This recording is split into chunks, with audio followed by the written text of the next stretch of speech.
Well, what's up there, Bronies? This is Brony Tom, and I'm going to be bringing you the first ever episode review done by us on Brony Off. So, let's get going. Now, I need to let you know how I'm going to do this, so let's talk about that real fast. I'm going to split the episode up into 3 parts, beginning, middle, end, because that's how you split stuff up. And I'm going to just talk about the episode and talk about the cool things in it that I liked and things that I thought were cool. So let's go and get started. And obviously, we're going to start with episode 1 from Shipment's Magic, part 1. Not going to do part 2 today. Part 2 will be another video because it's going to be a very long video. So let's get started.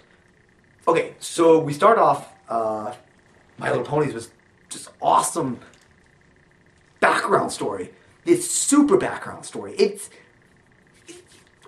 whole episode is an intro story. It's backgrounding story, the characters, and telling us about them and how they became friends, and it has nothing to do with the rest of the show. It actually does have a lot to do with the rest of the show. It's not going to be like the rest of the show. This isn't what the whole entire show is going to be like. It's not going to be a serious thing the whole entire show. No, it's going to be fun. But this is awesome. We opened it up with like a book opened up going, once upon a time, and 1,000 years ago, this is what happened. There was this princess and this other princess, and they helped rise and lower the moon. One princess was like, cool, I got the sun. And the ponies were like, I like the day. We don't like the night. We sleep during the night. And the other princess was like, hey, WTF, why you sleep during my night? And they're like, But she'd get all mad, and she'd be like, I get mad now. Now I become eternal darkness. Ah.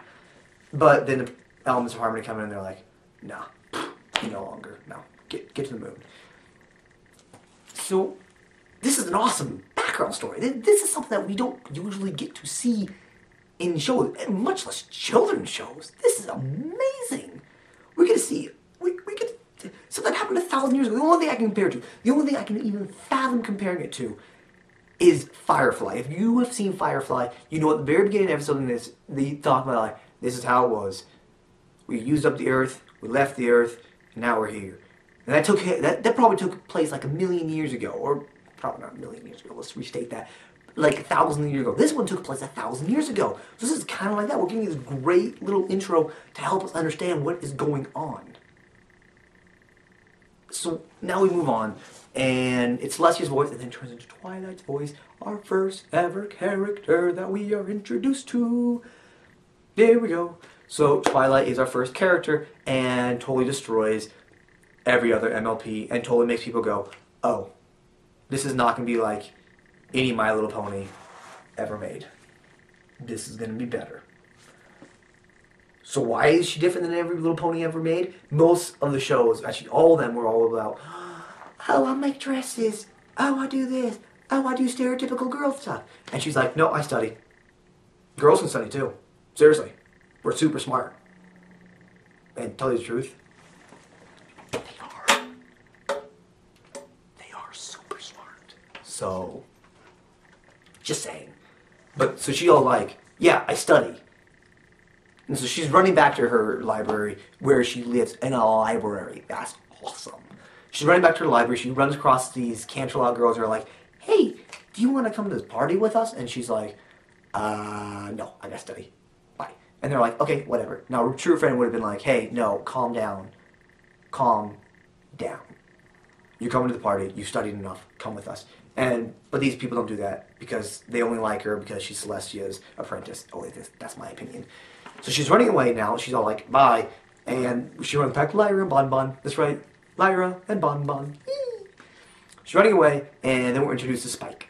Spike represents, I think, us in that universe. He represents like the C-3PO and R2-D2 of that universe where he's making comments and everything. So she's all like, oh, I need to find my book. Where is it? And Spike's like, I found it. Here you go. Calm down. And she's like, oh my god, it's real. This is actually true. What are we going to do? And he's like, calm down. Whatever. And so she sends a letter to Celestia, and she's like, Celestia's going to totally appreciate what I have to say. And Celestia does, except for she's like, calm down, go make some friends. Which actually has a lot to do with what she says, but she doesn't know that yet. And then we go to the middle. Now the middle of the story is the heart of the story. This is where we really are introduced to a lot of our characters. So stay with me, because this is going to be fun. Here we go. So the first character we're introduced to is after she gets off, and she's like, okay, Twilight's like, all right, I'll give it a shot. I'll give friendship a shot. And she goes up to Pinky, he's like, hey, how are you? You want to be friends? And then Pinky's like, and then runs away. And she's like, well, that didn't work well. Not trying that again, Spike. And Spike's like, facepalm. Facepalm.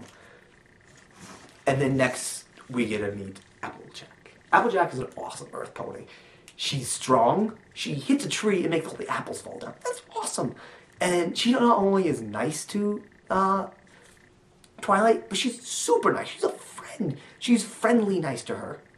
And, okay, no, you could say, oh, she's only nice to her because she knows Twilight's Celestia's apprentice, and she's there to inspect them.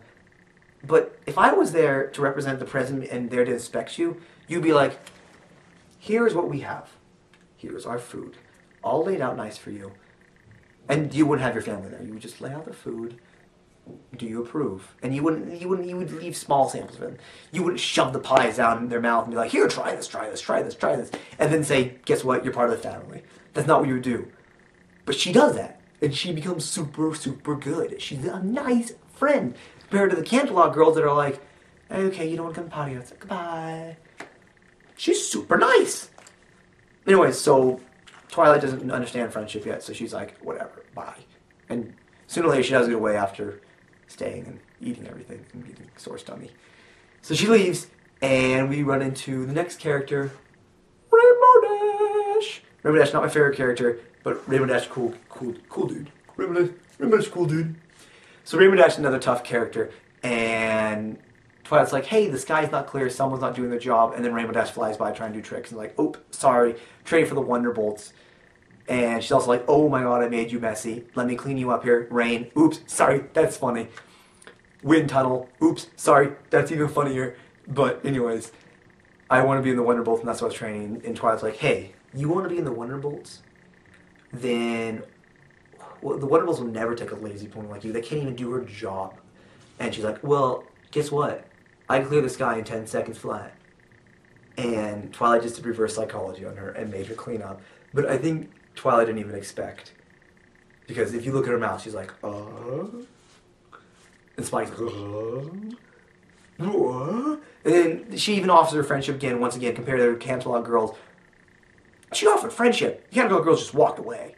And we're like, forget her. Okay, now our next person we're introduced to is my favorite pony. Rarity. Now, if you want my full opinion on Rarity, click here. That's going to be my full opinion on Rarity.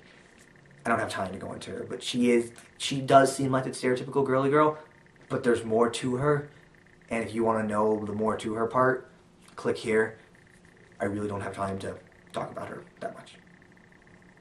Okay, but once again, Rarity brings her in and is like, oh my god, your hair's messed up. Let me fix that for you. Then gives her an outfit for free. She's like, take it. Also, you're from Canterlot? That's really cool. You want to be best friends? We're going to be best friends. Oh, okay. I guess we're going to be best friends. So we move on from Rarity because she escaped. She's like, I don't want to get pussied up. And then we meet Fluttershy. And Fluttershy's so awesome. Fluttershy's like, they're teaching the birds and everything. And I should mention real fast, Fluttershy and Rarity are more girly characters, while we see the other characters over there more associated with guy stuff. But this show is trying to get rid of that idea. We don't really want to think, oh, guys like to fly and have fun and do sports. Girls like to do dresses and play with animals. Those are two different entities. That's not how it is. They can do anything. Girls and guys can do anything. That's so hard to get my head around because I've grown up in a society where we unfortunately do that. We do separate them. And that's wrong. That's not how it should be. Anyways, moving on. So we meet Fluttershy, and Fluttershy's all great with the animals, and is a great character. She's like, oh, I'm good with these birds, and oh, hi there. Hi, I'm Fluttershy. What was that? I'm Fluttershy. And you're like, oh, Fluttershy. But then she sees the dragon, she's like, oh my god, you're a dragon. You're so cool. Dragon. And then she has her, and this is the best joke ever. She goes like, something like, oh my god, tell me your whole entire life story. And Spike is like, okay. Well, you see, I was hatched from a purple egg. Transitions, sun is about to set. And that is my entire story. Except for today. You want to hear today? And she's like, oh, yes. And then Twilight gets rid of her somehow using some ways and stuff I don't want to talk about because Twilight's kind of mean right there. She's decided, she's like, oh, I'm tired of making friends. I don't want to make any more friends. But then the light turned on. Surprise! It's Pinkie Pie. Pinkie Pie gets to be Pinkie Pie and goes, here's a party. Now Pinkie Pie, once again, doesn't have to throw this party. She doesn't even have anything to do with the candle sunset thing with the sun going up and Celestia going like, ah!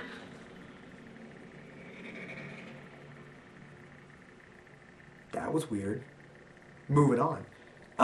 So that is totally awesome.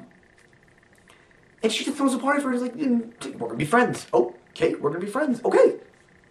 But then the main six are all there. And also, real fast, Derby's in the background. Derby's in the background. Look in the background. So much Derby's. Derby! Derby! Derby's in the background. Anyways, moving on. Then we go ahead and she drinks hot sauce and he's like, I don't want to hang out with you guys, bye. And that concludes the middle, and now we are moving on to the ending. And the ending is very different than what most endings are going to be like. This is not a very solid, wrapped-up ending because it's a to-be-continued episode. It's not supposed to be a solid, wrapped-up ending. Anyway, so we move on to the ending, and the ending's all like, hey, I don't want to make friends with them. And then we go to the place, and they're all like, okay, here we go. We're about to begin the sunrise thing celebration with her. And then they move out the curtains, and she's not there. Oh, by the way, there's a mayor. It's a girl. Once again, saying again, look, you can be mayor. You can be mayor, girls. It's not just a guy job. It's not just a guy job. And they're yelling at people like me, Tom, who's saying, like, I have to make these connections and everything, where I'm like, oh, that's a guy. No, that's not a guy job. Anyway, so there she is, and she's all like, oh, no, Celestia's not there. Oh, crud. And then every other pony's like, oh, crud. And then Luna's like, oh, guess what? I'm no longer in the moon. Nightmare Moon's here. Grrr. I'm going to eat all of you. Actually, nah. She's just going to create Eternal Night, which isn't that bad. But it's evil. So that concludes this episode. I hope you like it. I enjoyed making it. And I'll see you guys next time. This is Brony Tom logging off. And keep on trotting.